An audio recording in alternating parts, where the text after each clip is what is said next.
Welcome to the Deep Dive. Today we're opening up a file on a case that is really, I think, quite seminal in the history of UK forensic policing. Absolutely. A landmark case. We're talking about the 1995 murder of 15-year-old Naomi Smith. It's a heartbreaking tragedy, obviously, but it also coincided almost perfectly with, well, the birth of the National DNA Database. That timing is just crucial, isn't it? It really is.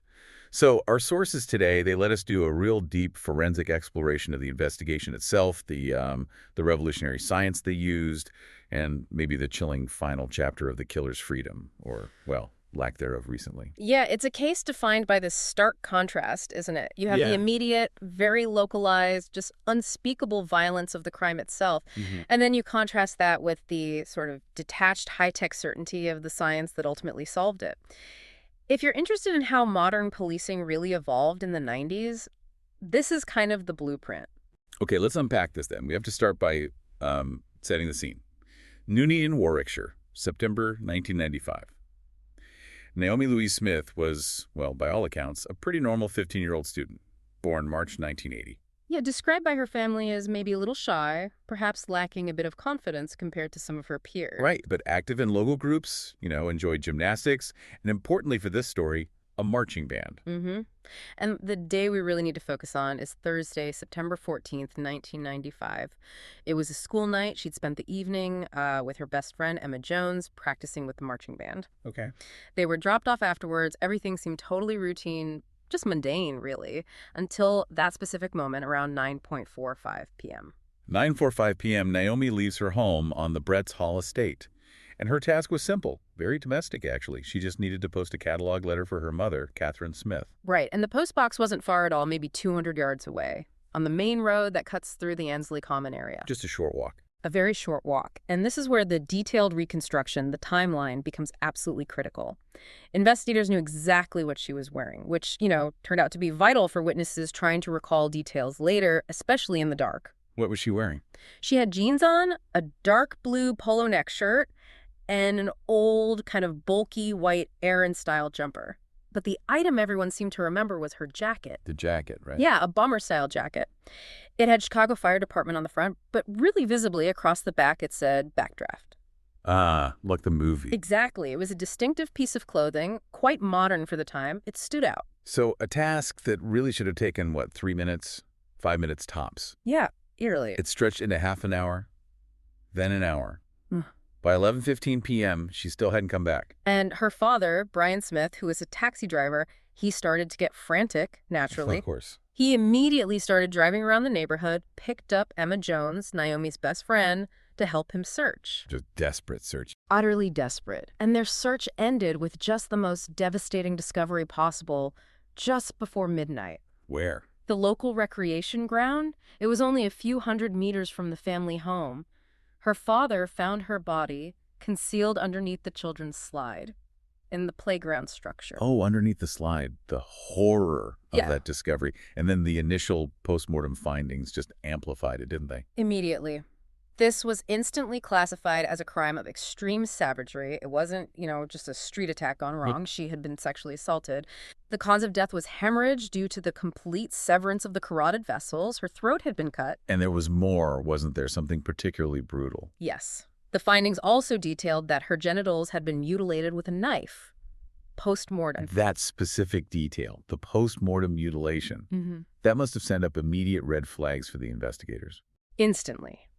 That finding, the specific sadistic nature of the attack, it was recognized straight away as signaling a highly dangerous individual, someone likely harboring deep psychological issues, pathologies. Right. It drove that immediate all-hands-on-deck police mobilization. They knew they weren't just looking for a common criminal.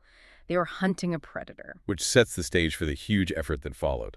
Let's look at that initial phase of the police response. The gravity of it meant Warwickshire police threw substantial resources at it right away. Yeah. Detective Superintendent Tony Bayliss headed the inquiry. They set up an incident room at Bedworth Police Station. And the scale was, well, impressive for the time. Up to 50 officers were immediately assigned just to canvass the whole area. 50 officers, wow. Door-to-door inquiries, meticulously collecting witness statements, it just reflected the urgency. They needed to catch someone they considered an extreme risk to the public and fast. But the initial search, the ground search itself, faced problems. It did. About 30 officers were involved initially, but they ran into logistical hurdles. The weather was poor right afterwards, which really complicated searching the ground. Muddy, difficult conditions. Exactly. And crucially, they couldn't find the murder weapon, the knife. Still missing. That must have been a major block early on. A huge puzzle. Was it just, discarded somewhere nearby? An opportunistic weapon? Or was the killer careful enough to take it away without being seen? Either way, no knife meant no obvious fingerprints, no fibers maybe. Precisely. They lack that traditional forensic link to a suspect right out of the gate. And D.S. Bayless, he recognized that the conventional methods might just fail here. That meant they needed a really high visibility, community-focused appeal. And they really leaned into the media, didn't they? That was quite strategic. Very strategic. They engaged the public straight away. They even gave news cameras access to the incident room. Really? Inside the investigation? Yeah, to show the sheer scale of the operation. The aim was to put pressure on the local community, make them understand how seriously this was being taken. And what were the initial appeals focusing on? They needed to exploit every single potential sighting. So early appeals focused really intensely on details that might break the case open, like the fact that 3 or 4 youths had apparently been seen acting suspiciously opposite the Smith home between 10 p.m. and 11 p.m. that night. Okay, that's specific. And they quickly announced a reward, too. £10,000 for information leading to a conviction, hoping money might overcome, any local loyalties or fear. But then came this really unusual, quite shocking decision, didn't it, on September 17th, just days after the discovery? Yes, this was ethically very challenging, but maybe strategically brilliant in hindsight. The police, and crucially, they had the agonized permission of Naomi's parents. Oh, the parents agreed to this. They did. They made the extraordinary decision to publicly disclose the full, gruesome extent of Naomi's injuries. Wow, that's a huge call. Why did they do that? Normally they hold details back, right? Exactly. Normally you keep forensic details private to test a suspect's confession later. By revealing them, they sacrificed that advantage. It was a desperate but calculated gamble. They hoped it would give them a psychological edge. How so? D.S. Bayless was quoted directly about it. He said, "I believe that it is right and proper to reveal the extent of Naomi's injuries, so that those who may have mixed loyalties about whether to come forward with information do so." So they were trying to shock the conscience of anyone protecting the killer, to force their hand. Precisely. And in doing that, they revealed 2 highly specific details. First, the lower body mutilation, which established the sheer savagery. But the second piece, that was the one that truly defined the case. Which was? A bite mark found on her left breast. Bite mark. And presumably. And the critical addition to that detail was the immediate confirmation that saliva had been left at the scene. Saliva. So DNA. Right there. They had secured a sample. By revealing the bite mark, they were essentially sending a message directly to the killer. We know you did this, and we have your biological signature. They were using forensic science as a psychological weapon, even before they had a suspect or a match, trying to force his hand or pressure anyone close to him. Incredible strategy. But before that science could really deliver, they still had to rely on witness accounts, didn't they? And those sound like they were quite confusing initially. Very confusing. A patchwork, really. The timeline of Naomi's last minutes is fragmented. What did the first account suggest? Well, contradictory things, basically. You had a motorist who claimed they saw Naomi standing near the post box, which suggests she wasn't rushing straight home. Maybe she was waiting for someone. Okay, so maybe not a random ambush. That's what it implied initially. Maybe a planned or anticipated meeting. Then there was another witness, a young girl. Yes, a young girl who lived opposite the post box. And her testimony was crucial. She described seeing Naomi post the letter, walk past the post box, then pause and turn back. Turn back. Towards where? She then paused again, right at the entrance to a local footpath, known locally as the Jitty. A jitty like an alleyway or footpath. Exactly. And then the witness saw her walk down it, towards the recreation ground. And friends found that unusual. Highly unusual, especially after dark. Apparently, while the Jitty was a potential shortcut, people generally avoided it at night. And Naomi being described as quite shy. It suggests she wasn't afraid at that moment, or she knew who she was meeting. It strongly suggests one of 2 things. Either she recognized someone waiting for her at the entrance to the alleyway, or she was perhaps coerced by someone she trusted enough not to immediately run from. It really started to narrow the suspect pool away from a random stranger, pointing more towards someone local or someone who specifically targeted her. Okay, that makes sense. But there was another sighting too, wasn't there? The one that maybe sent the police down the wrong path initially. Yes, the cyclist. Later that night, a cyclist reported seeing a man running out of the jitty and gave quite a detailed description. What was the description? Aged 20 to 25, athletic build, and importantly, short, bleached, spiky blonde hair. Bleached blonde hair. That's very specific. Very. And that description became the focus of the early manhunt. But, Diaz-Bayless and his team were experienced. They knew eyewitness descriptions, particularly late at night under stress. Can be unreliable. Notoriously unreliable. Maybe the killer did look like that. Or maybe it was just some unrelated guy running for a bus who happened to have bleached hair. That inherent uncertainty is precisely what forced the investigation to pivot so quickly, away from fallible human memory towards irrefutable biological evidence. And that transition takes us right into the heart of this case, doesn't it? When the conventional policing stalled, they went high-tech. Part 2, the breakthrough in forensics, the DNA profile. Exactly. But even before that big forensic breakthrough, the police did conduct the necessary, dragnet operation. On September 21st, 1995, just a week after the murder, there was a major mobilization. What happened? Coordinated early morning raids on over 20 addresses. It resulted in the arrest of 5 local men on suspicion of murder. 5 men arrested. Did that lead anywhere? No. All 5 were eventually released without charge, and other suspects later on were also eliminated. It just highlights how difficult that initial phase was. Yeah.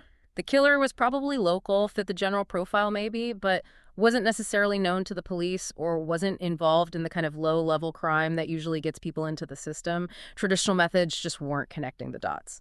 So they had immense pressure, public pressure, political pressure, social urgency, and a killer who seemed invisible to standard policing. Right. The moment everything changed came about a month after the murder, in October 1995. Diaz-Bayless announced they had done it. They'd successfully obtained a full DNA profile of the killer. And this was secured from that absolutely critical saliva sample left at the scene, the one that crime scene manager Paul Taberner had meticulously preserved. You have to put this in historical context, though. 1995. Getting a full profile from a small saliva sample. That was still a big deal technically, wasn't it? A significant technical feat, yes. Yeah. Possible, but not routine like today. And we really need to emphasize the historical significance here. People often think of DNA-solving crimes in the UK, and they immediately jump to, say, Colin Pitchfork in Leicestershire. Which was nearly a decade earlier, yes. So what made the Naomi Smith case such a procedural landmark, even if Pitchfork was technically the very first DNA conviction? The procedural difference is huge. It really centers on 2 things: mass screening and the national database. Okay. The Pitchfork case used DNA profiling the older RFLP technology, which needed quite large samples, but the screening was targeted based on blood group after thousands volunteered samples. It was a localized investigation that used DNA to confirm identity after a massive public appeal and, well, a bit of luck with an overheard conversation. Right. So how was Smith different? The Smith case was about using newer DNA tech to proactively find a completely unknown suspect through mass sampling and, crucially, comparing the crime scene profile against a brand new, centralized national asset. So our sources confirm this was the very first time the newly established Forensic Science Service, the FSS, carried out a mass DNA screening, specifically designed to catch a suspect who wasn't already known or registered. Absolutely. The FSS had only just launched the world's first national DNA database in April 1995. Just 5 months before the murder. Exactly. So this case wasn't just a test of the lab technology, it was the first major acid test of the operational capability of the UK's huge investment in centralized DNA policing. They had this profile from the scene, but no match on the database yet. The clock was ticking. So no match on the database. They had to generate suspects to test against the profile. How did they narrow it down? They turned to forensic psychology. They brought in Paul Britton, who was very well known at the time for his offender profiling work. Right, the jigsaw man himself. That's him. He used the details of the crime, the savagery, the sadism, the proximity to Naomi's home, the specific targeting to generate a profile of the likely offender. And what did that profile suggest? Who should they target? That profile targeted roughly 800 local men, aged between 15 and 28, for voluntary mass DNA screening. 800 men. That's a huge number for a local community. It is. The psychological profile provided the geographical and age boundaries, which helped avoid testing absolutely everyone, but still, 800 is a massive undertaking for a voluntary screening. How do they manage that? Ethically? Practically?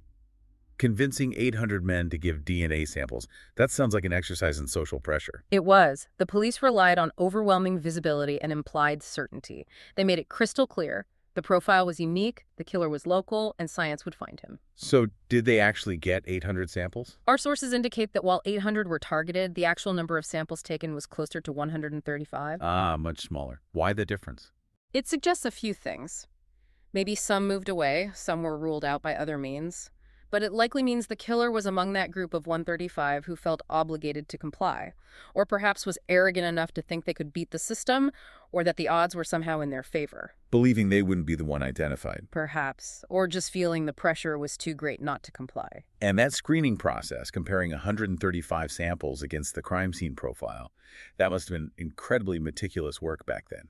Immense, detailed work. The forensic analysis itself was handled by Hazel Johnson and her dedicated team up in Weatherby.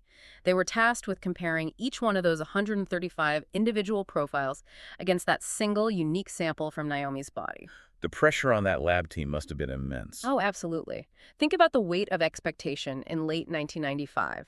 They weren't just running routine tests. They were essentially validating the entire concept and future of the National DNA Database. And it wasn't instant like on TV, right? No way. In 95, DNA analysis, even using the newer STR technology short tandem repeats, which needed smaller samples than the old RFLP, still took days, maybe even weeks per sample, to process and compare fully. It was a methodical, grinding process. But they knew the killer was in that batch somewhere. They knew. Failure wasn't really an option given the savagery of the crime and the intense public and media focus. And meanwhile, the killer, knowing the police had his DNA, knowing the screening was happening, the psychological pressure must have been unbearable. You'd think so. He knew his biological signature was unique, he knew they had it, and he was likely compelled, one way or another, to participate in the very process designed to expose him. It really was a perfect storm, wasn't it? Cutting-edge science meets clever investigative strategy. A net cast just wide enough to guarantee capture without totally alienating the entire community, and that relentless, methodical science, it eventually delivered the absolute certainty they needed. Which brings us neatly to part 3, identifying Edwin Hopkins. This is where the profile finally got a name. It did. It was 2 months after the murder, November 1995. On November 16th, following the successful DNA match from the screening, 4 additional arrests were made. And one of those was? Edwin Hopkins. He was 19 years old, unemployed, and lived significantly very near the recreation ground where Naomi's body had been discovered. Right in the vicinity. 2 days later, on November 18th, he was formally charged with Naomi's murder. The community reaction. It must have been sheer shock. He was a local lad living right there among them the whole time. Exactly. Yeah. Participating in the same fear, the same public appeals. When Hopkins appeared at Nuneaton Magistrates Court on November 20th, just confirming his name, address, date of birth, the reality must have sunk in. And the police were sure. The investigation, which had cast such a wide net initially, had now definitively narrowed to this one individual. Our sources make a point of noting that the 8 other main suspects identified throughout the entire inquiry were subsequently and definitively eliminated. Reinforcing the DNA result. Absolutely. This wasn't guesswork anymore. It was a biological pinpoint. While the police were building that final case against Hopkins, the community was still grieving and trying to process it all. There were memorials. Yes. We should briefly mention the immediate public mourning. A memorial event was held at the recreation ground quite soon after the discovery, a grim recognition of how that children's play area had been transformed into a horrific crime scene. And the funeral itself. That was held on December 18th, 1995 at Chapel End Methodist Church. The descriptions paint a picture of just pure tragic loss. The detail about the white coffin, decorated with flowers spelling out Naomi's name, it just emphasizes the stolen innocence. A heartbreaking image. It was the moment the community could grieve collectively, knowing the predator had been identified, but obviously before justice had been formally served in court. So the investigation now shifted completely into the judicial phase. But the strength of that science must have meant the defense faced an almost impossible task. Let's get into part 4, the trial of Edwin Hopkins, the evidence file. Right. The trial didn't actually start until January 22nd, 1997, at Birmingham Crown Court. That delay reflects the time needed for both sides to prepare and fully understand the highly technical forensic evidence. The prosecution was building its case on Two distinct, incredibly powerful scientific pillars, and the defense knew they had to somehow undermine both to have any chance. Hopkins himself, represented by Mr. James Hunt, QC, he maintained his innocence. Throughout. He relied on an alibi, hoping it would create enough reasonable doubt for the jury. What was the alibi? It was simple on the surface. He claimed he was at his sister Julie's house that evening, playing Trivial Pursuit. Okay. Did he deny being near the scene? No, crucially, he admitted he had cycled to the off-license, which was near the postbox Naomi used, around 9:30 p.m. He said he went to buy beer and crisps. So he placed himself right there, right around the time of the murder. Exactly. In the exact proximity of the victim, just before she was attacked. But he claimed he saw nothing suspicious and just completed his errand and went back to his sister's. The defense must have been arguing it was just terrible coincidence? Maybe some kind of accidental DNA transfer? Though that sounds like a stretch. A very difficult sell, given the nature of the evidence, particularly the bite mark. But the most spectacular collapse of his defense didn't actually come from the prosecution lawyers tearing him apart.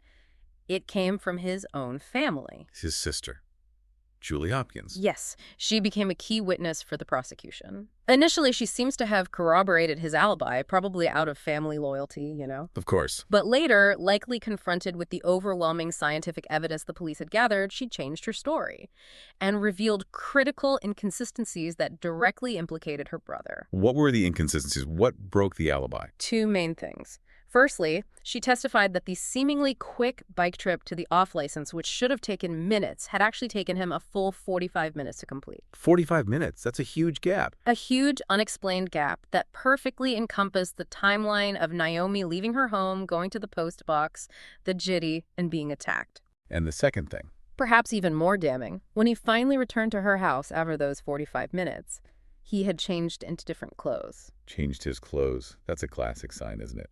Getting rid of potential evidence. A killer's first instinct often is to discard or change clothes that might be contaminated with blood, fibers, any forensic trace. Did he have an explanation for the 45-minute delay? His explanation sounded incredibly flimsy. He claimed he'd tried to buy milk somewhere else first, and then, supposedly, he was stopped by the police for riding his bicycle without lights. Does that hold water? It attempted to account for the time delay, but it completely failed to explain why he would need to change his clothes. And it still placed him out and about during that critical 45-minute window. But Julie Hopkins' testimony went further than just breaking the alibi, didn't it?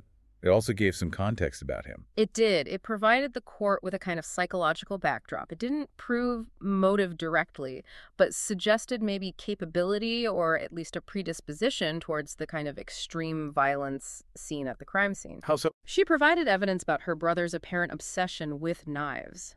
Said he collected large hunting knives. And the murder involved a knife, including the mutilation. Exactly. While the actual murder weapon was never found, the fact that the crime involved horrific knife injuries made this detail about his collection a chilling piece of background information.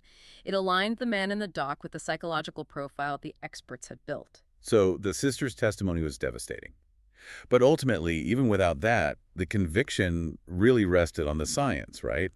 The twin pillars of forensics. Absolutely. The prosecution, led by Mr. Coleman Trucy, QC, presented evidence that was, certainly by 1997 standards, irrefutable. Pillar 1, the DNA. A DNA match. The profile extracted from that crucial saliva sample on Naomi's body matched Edwin Hopkins' sample, the one he'd supplied during the mass screening. And the strength of that match. The statistical weight was declared in court as being 36 million to 1. 36 million to 1. It's a crucial number. In the mid-90s, the standards for statistical certainty in DNA were already high, but presenting a figure like 36 million to 1 to a jury, it basically meant the probability of it being anyone else on Earth was effectively zero. This was the payoff for the whole database strategy. The absolute validation of it. It placed Hopkins, biologically, right there at the moment of the assault.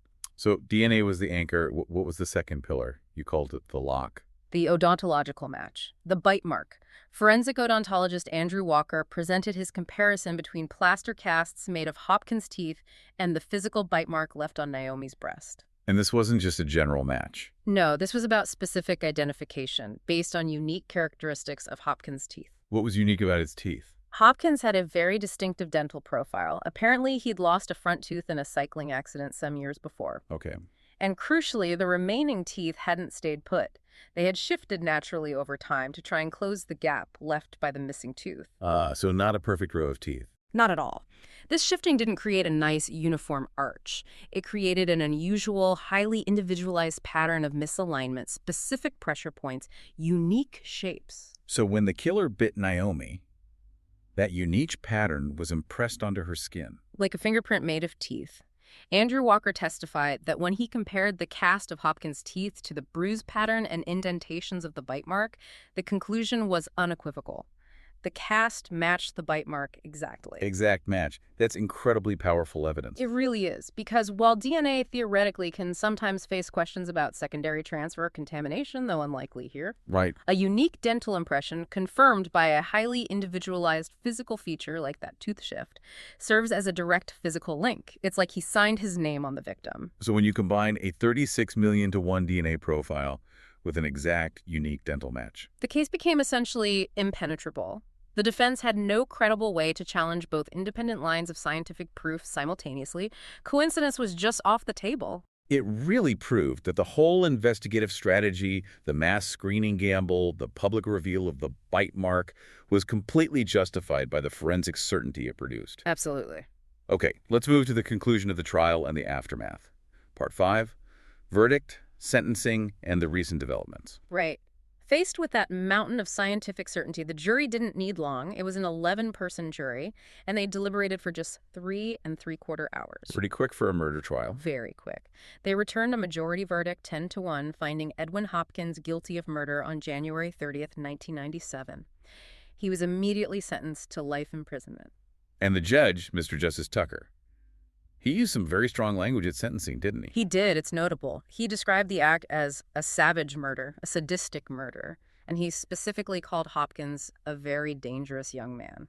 Those words would echo down the years, especially considering recent events. What was the judge's recommendation for his minimum time inside? The tariff. The judge's immediate recommendation was for a minimum tariff of 20 years.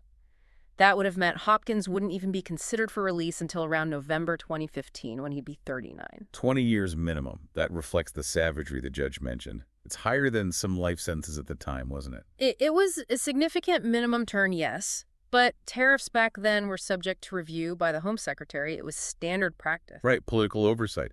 So what happened with the review? It was initially reviewed by Michael Howard, the Home Secretary at the time, but later formally set by his successor, Jack Straw. Straw eventually set the minimum term at 18 years. So reduced from 20 to 18 years. Yes, a slight reduction. This meant Hopkins became eligible to be considered for parole by November 2013 when he was 37. Was there any controversy about that reduction, given how the judge described the crime and the offender? Our sources suggest that while the public was massively relieved by the conviction, there was certainly ongoing debate in the late 90s about sentencing for these kinds of horrific, sadistic murders. Hopkins himself never stopped claiming he was innocent. He appealed. He tried several appeals, yes, including one in 2010 specifically trying to get that 18-year minimum term reduced further. But Mr. Justice King reviewed the case then and upheld the 18-year tariff. It was confirmed. Okay. But there was a moment, wasn't there, around 2004, that briefly cast some doubt, or at least raised questions in the media. That's right. It happened when another local man, Andrew Dexter, was convicted of a completely separate, horrific murder that also involved torture. Okay. And the connection. It was revealed that Dexter had actually been questioned by police during the original Naomi Smith investigation way back in 1995 and then released without charge. Ah, I see. So for the family, for the public, that must have been deeply unsettling. Could they possibly have had the wrong man all along? It was definitely unsettling, a real ripple of what if. But the police stood absolutely firm. They immediately confirmed the Smith case would not be reopened. Why were they so certain? Their certainty rested entirely on the science. The DNA profile, 36 million to 1, the exact odontological match. They argued that this forensic evidence was definitive and specific to Hopkins. Even if Dexter was also a dangerous individual who happened to be questioned early on, the science proved, beyond any doubt, that Hopkins was Naomi's killer. That ability to rely on irrefutable evidence stopped the case from potentially unraveling into speculation. Precisely. It held firm. And that strength of evidence defined his incarceration for nearly 3 decades. But the final twist, the one that brings this 1995 case right into the present day, came with his eventual release. Yes. After serving his 18-year minimum term and then spending several more years presumably trying to satisfy the parole board he was safe to release, Hopkins was moved to an open prison in 2021. A step towards release. Exactly. Then, in December 2023, he was granted parole. Edwin Hopkins was released from prison. After nearly 27 years inside.